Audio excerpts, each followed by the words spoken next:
Mislim, kdo se bo ukvarjal z lažjo izpred enega leta, če jih je bilo še 60 vmes? Tisti, ki jih je prizadela. Ja, to pa res. Dober point. Banda, tole naj bi bil D. Miha Artnak, umetnik, ki je ustvaril sliko iz golobih kakcev in jo prodal za 5000 ethereumov. A si res D. Miha Artnak? Res. Osebno najprej. Ja, pa moram iti pa ja. Bomo počakali. Sam sem jo pozabil, ne. Imamo tudi test številka 2. Hitro mi povej, kdaj imaš rojstni dan. A, še to. Ja, saj sem res jo ponaredil. Ne vem, kdaj imam rojstni dan. Ja, pa je konc intervjuja. Ne, bomo speljali do konca, pa bomo videli, če se bomo kaj zabavali ali pa ne. No, Tako da vse jemljete z eno skepso. bi pa še vse nazaj, kljub temu, da je ponarejeno. No, pa probimo še en vzorc iz otroštva. Mislim, da je bilo tako zasliševanje. Ja, ful hudo. A mi zdaj verjameš? Tudi to bi lahko naučil ljudi zares. A moraš še kakšen test? DNK? A lahko pokličemo le pod policije. V zadnjem času je vedno več fake newsa in zadnjič je tudi ta novinar Vajsa, Butler, je dejansko poslal svoje lažne dvojnike na intervjuje. Mislim, to je bilo tudi nekako logično nadaljevanje tega, kar ti počneš. Odlična ideja. Mogoče bi jo lahko daj probil, sam pa ne bi bil originalen, tako da ne bom končal s fake news, sam ta je pa že ponucena, rečemo. A je originalnost to, da delaš fake news, glede na to, koliko fake newsa je dejansko že v medijih? To je zdaj tak trick question, zares, a je originalno pol karkoli zaradi tega, ker vedno nadaljuješ nekaj. Sam fake news je pa sam kategorija, o kateri sem in sem znotraj nje, kot znotraj recimo kiparstva, slikarstva ali pa kateregakoli načina izražanja. Daš neko omejitev in znotraj nje se ukvarjaš. Pa če sem originalen v tem, da delam fake news, zagotovo ne, ampak to pa kakšen način delam pa danes, pa s katerim medijem, bi pa si rad domišljal dejati, predvsem pa z osebino. No. In ko si ustvaril Dove and Peace, ne, in prodal za 5000 ethereumov in neki novinarju je nasedlo, o tem smo tudi slišali poročanje. Zdaj pa mene zanima, tukaj gre za umetniški performance, bralci in novinarji so del performansa ali kolateralna škoda tega performansa? Najprej bi se rad zahvalil Bogu pa fanom, ne. Brez njih zagotovo ne bi uspelo. Ne. Seveda so del tega. Ne. Meni je veliko dal njihov odziv in tudi narekoval resnic, v katero smer se bi ta performance tudi nadaljeval. V bistvu brez novinarjev ne bi uspel. So bili ključen del zares za to, kar je danes nastalo iz tega. Čeprav ni bilo nujno zastavljeno, da bo točno tako se odvilo.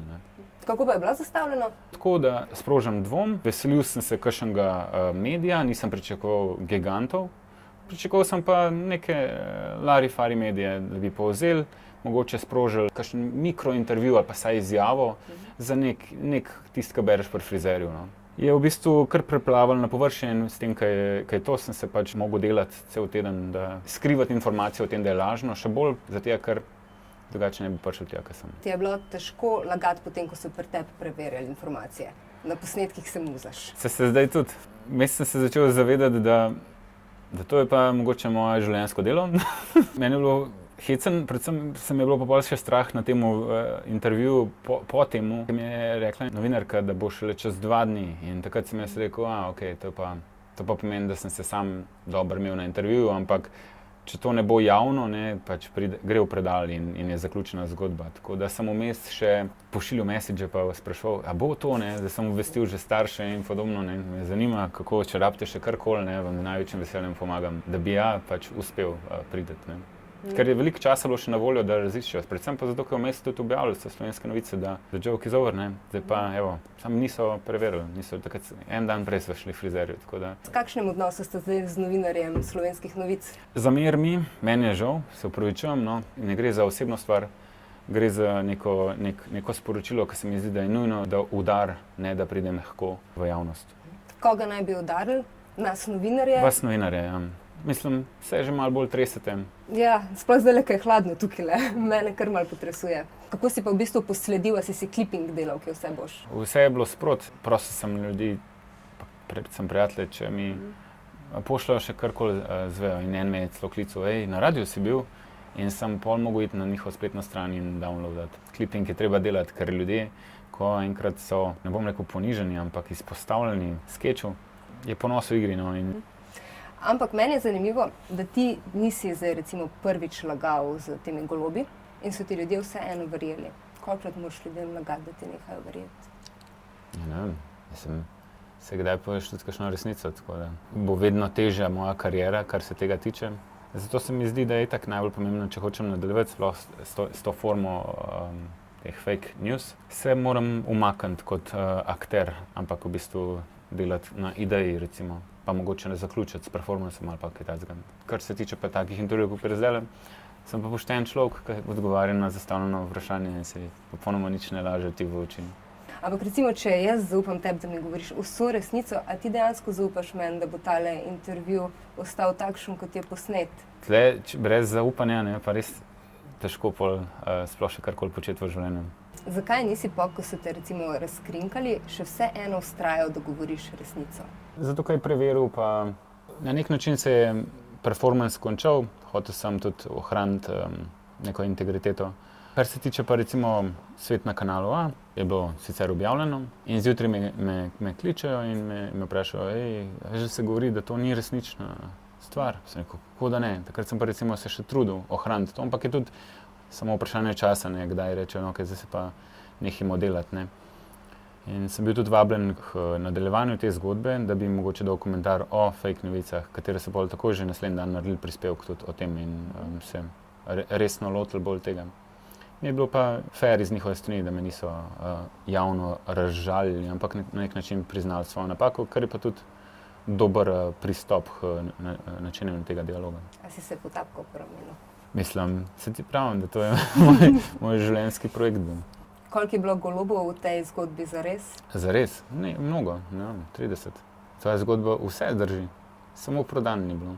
Mislim, jaz sem šel v dobo, kjer sem dobil od očeta od moje punce, kolega, ki ima golobe in sva postavila spodaj. To je bilo narejeno v enem dnevu, sicer pobarvan še en dan prej, potem pa še en lakiran, fotografiran, prodan, pa ne. Zdaj pa lažje je vedno tako, da sta potrebna dva, ne? En, ki laže in drug, ki mu kima.